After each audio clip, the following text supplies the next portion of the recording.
नमस्कार, बहुत स्वागत है आपका। 2 जनवरी को पौष माह के शुक्ल पक्ष की एकादशी यानी पौष पुत्रदा एकादशी व्रत रखा जाएगा। शास्त्रों में एकादशी व्रत को बहुत ही महत्वपूर्ण माना गया है और मान्यता है जो कोई पुत्रदा एकादशी का व्रत रखता है, जब पुत्रदा एकादशी पौष माह में आए तो उसे संतान के उज्जवल भविष्य का आशीर्वाद मिलता है और जीवन में सुख समृद्धि बढ़ती है। तो इस बार पौष माह के पुत्रदा एकादशी का प्रारंभ 1 जनवरी की शाम 7:12 पर होगा और समापन 2 जनवरी की शाम 8:24 पर होगा। उदया तिथि के अनुसार व्रत 2 जनवरी सोमवार के दिन रखा जाएगा। इस दिन भगवान श्री हरि विष्णु और माँ लक्ष्मी की उपासना की जाएगी। ज्योतिष शास्त्र में इस दिन कुछ खास आसान उपाय करने का विधान है, जिससे कि व्यक्ति को सुख शांति समृद्धि की प्राप्ति होती है। तो पौष पुत्रदा एकादशी पर कुछ विशेष उपाय भी किए जाते हैं। इस दिन मंदिर में गेहूं चावल का दान करने का विधान है। ऐसा करने से व्यक्ति और संतान को लंबी बीमारी से छुटकारा मिल जाता है। क्योंकि इस बार एकादशी सोमवार के दिन है, तो आप शिवलिंग पर 1 मुट्ठी चावल या 1 मुट्ठी गेहूं अर्पित कर दें तो आपको जो स्वास्थ्य की मुश्किल है, संतान संबंधी समस्या है, वो चीज़ें समाप्त हो जाएगी, छुटकारा मिल जाएगी। कैसे करेंगे पूजा?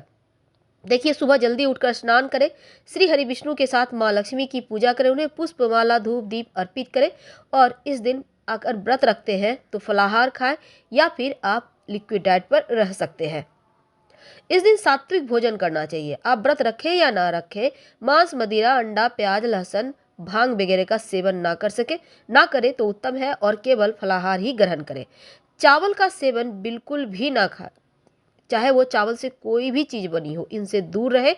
इस दिन पीला केसरिया हल्के रंग का कपड़ा का प्रयोग कर सकते हैं और खासकर एकादशी अगर व्रत रखते हैं तो ब्राउन यानी भूरा, नीला यानी ब्लू, स्लेटी और गहरे रंग का कपड़ा बिल्कुल भी ना पहने। ये अगर आप तमाम नियमों का पालन करते हैं तो मन भी सात्विक रहेगा और इस व्रत का पूरा फल भी आपको मिलेगा। एकादशी व्रत की कथा सुने बिना इस व्रत को पूर्ण नहीं माना जाता है, इसलिए कथा भी इस दिन जरूर सुननी चाहिए। शाम के समय आंगन में, आपके घर के आंगन में जो तुलसी जी है ना, उसके पास दीपक जरूर जलाइएगा और परिक्रमा कीजिएगा। तुलसी को छूना नहीं है। अब देखिए, एकादशी तिथि को तुलसी पर जल नहीं अर्पित करना चाहिए, लेकिन नियम ये है कि आप 1 लोटा जल में थोड़ा सा काला तिल, आप थोड़ा सा जल ले लें, कच्चा दूध, थोड़ा सा अक्षत, थोड़ी मीठी वस्तु आप मिट्टी में थोड़ा सा अर्पित कर दें। आप किसी भी पात्र से कर सकते हैं।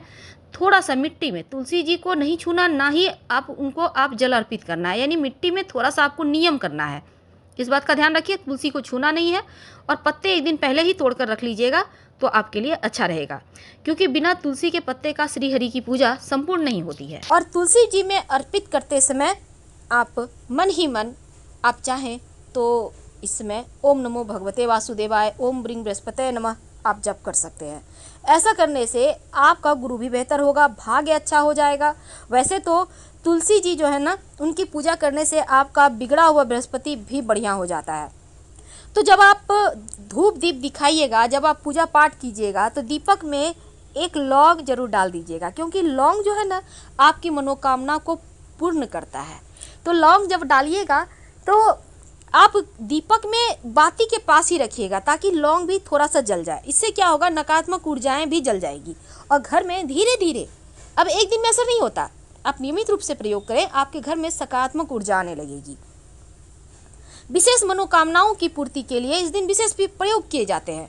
अब मान लेते हैं आपकी नौकरी नहीं लग रही, आपका व्यवसाय अच्छा नहीं चल रहा, घर परिवार में बहुत टेंशन है, अपना मकान का सुख नहीं है, तब एक छोटा सा टोटका कर लीजिएगा। अब शनिवार के दिन पूर्णिमा तिथि है, इतना बड़ा पूर्णिमा है, गुरु पूर्णिमा है, भगवान के शरण में आइए। किसी भी पास के मंदिर में जाकर सिंदूर घी या सिंदूर तेल मिक्स करके कटोरी में ले जाएं, किसी पात्र में ले जाएं और ले जाकर मंदिर के दीवार पर आप स्वस्तिक बना दें। उल्टा स्वस्तिक, याद रखिए, सीधा नहीं, उल्टा। और जब मनोकामना पूर्ण हो जाए तब जाकर सीधा स्वस्तिक बना दीजिएगा। उल्टा स्वस्तिक जो बनाइएगा, उसमें बनाते समय अपने मन की बातें भगवान से कहिएगा कि प्रभु आपको नौकरी नहीं मिल रहा है तो बोलिए भगवान हमें कोई अच्छा सा जॉब दिला दो, और फिर आप उनको प्रणाम कीजिए, घर आ जाइए। जब पूरा हो जाए मन्नत तब सीधा स्वस्तिक किसी भी मंदिर में, आप जरूरी नहीं है कि उसी मंदिर में आपको बनाना है, आप कहीं और हैं तब क्या करेंगे, तब किसी भी मंदिर के दीवार पर सीधा स्वस्तिक बना दें, क्योंकि भगवान तो सब जगह एक ही है। बहुत सिंपल प्रयोग है, और भगवान को आप चाहें तो कुछ मीठी वस्तु का प्रसाद का भोग लगा दीजिएगा। लेकिन एक बात याद रखिएगा, जब आप श्री हरि की पूजा करेंगे तो एक सिक्का उनको जरूर अर्पित कीजिएगा। सिक्का कोई भी हो सकता है, 1 का, 5 का या 10 रुपये का, कोई भी सिक्का, पर उनकी पूजा में सिक्का जरूर रखें। बिना दक्षिणा का पूजा ही पूर्ण नहीं होगा। और सिक्के को संभाल के रखें, अपने धन के स्थान पर रख सकते हैं, पर्स में रख सकते हैं, धन बढ़ाएगा। और साथ ही तुलसी के पत्ते पर हल्दी से श्रृंग लिखिए। श्रृंग माँ लक्ष्मी का मंत्र है, बीज मंत्र, और इस मंत्र की शक्ति बहुत है। और लिखने के बाद तुलसी के पत्ते को आप चाहें तो अपने माथे पर या नाभि पर रख के रात में सो सकते हैं, या आप संभाल कर अपने तकिए के नीचे रख लें, अगले दिन मिट्टी में दबा दीजिएगा। आपको जीवन की तमाम परेशानियों को ये तुलसी का पत्ता दूर करेगा। वैसे तो देखिए, श्रद्धा हो, भक्ति हो तो फिर हर एक वस्तु आपको लाभ देती है।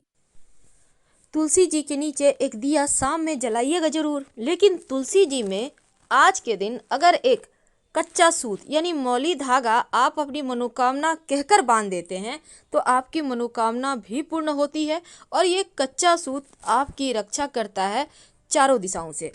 वैसे तो मोक्षदा एकादशी का दिन, जो मोक्ष को देने वाली, जिसको हम वैकुंठ एकादशी भी कहते हैं, इस दिन व्रत रखने से आपके तमाम दोष पाप समाप्त हो जाते हैं, और आपके पितृ लोगों को भी उनके जो पाप हैं, जो वो कष्ट भोग रहे हैं, उनसे मुक्ति मिलकर वो वैकुंठ धाम को जाते हैं। पीपल के नीचे तो दिया जलाना ही है, लेकिन क्या आपको पता है, बिल्वपत्र के पेड़ के नीचे अगर इस दिन एक मन्नत का दिया जला दें तो आपके सभी दोष भी समाप्त होते हैं, जीवन के कष्ट मिटते हैं। आप जलाएंगे, एक मिट्टी का दिया ले लें, 2 मुखा दिया यानी 2 बाती होगी, उसमें एक चावल का दाना रख दें और घी का दिया होगा, जाकर कहीं भी बेलपत्री के पेड़ के नीचे जला दीजिएगा। आपके जीवन की हर मुश्किलों से आपको बाहर निकलने के रास्ते मिलेंगे। ये एकादशी खास है, इसलिए तुलसी का पत्ता भगवान श्री हरि को अर्पित तो करेंगे ही, साथ ही तो इस दिन जब आप व्रत करेंगे तो स्नान वगैरह करके घर के मंदिर की सफाई करें, और फिर पूरे घर में गंगा जल का छिड़काव करें।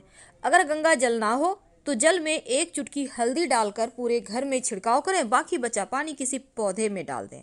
फिर भगवान को गंगा जल से अभिषेक करें, उन्हें स्वच्छ वस्त्र अर्पित करें, और फिर प्रतिमा को रोली और सिंदूर का टीका लगाएं। तुलसी के पत्ते या पुष्प भी अर्पित करें। इस तिथि के दिन पूजन में भगवान को आप पीले पुष्प जरूर अर्पित कीजिएगा। और एकादशी तिथि के दिन पीपल के पेड़ के नीचे दीपक जलाने का विधान है। इस दिन पीपल के पेड़ की पूजा करने का भी विधान है, क्योंकि धार्मिक मान्यताओं के अनुसार पीपल के पेड़ में देवी देवताओं का वास होता है, और इसलिए ऐसा करने से आपकी समस्त समस्या दूर होती है और देवताओं का आशीर्वाद मिलता है। अगर आर्थिक समस्याएं ज़्यादा परेशान कर रहा है तो आप तुलसी के पौधे की पूजा जरूर करें, और ये पूजा आप शाम में खासकर तुलसी के नीचे आप शुद्ध घी का दिया जरूर जलाइएगा। शास्त्रों में कहा गया है कि एकादशी तिथि पर तुलसी के वृक्ष को नहीं छूना चाहिए, लेकिन आप उसकी जड़ में मिट्टी में पूजा कर सकते हैं। अगर आप एक खास प्रयोग करें, आपके घर में जो तुलसी का पौधा है, इसमें लाल मौली धागा, जिसे हम कलावा कहते हैं, लपेट दें, बांध दें, और अगर तुलसी के पास शालिग्राम भगवान है तो उनमें और तुलसी जी में, दोनों में ही धागा इस तरह से करें कि दोनों को टच करते हुए बांध दें, तो सभी मनोकामना पूर्ण होती है।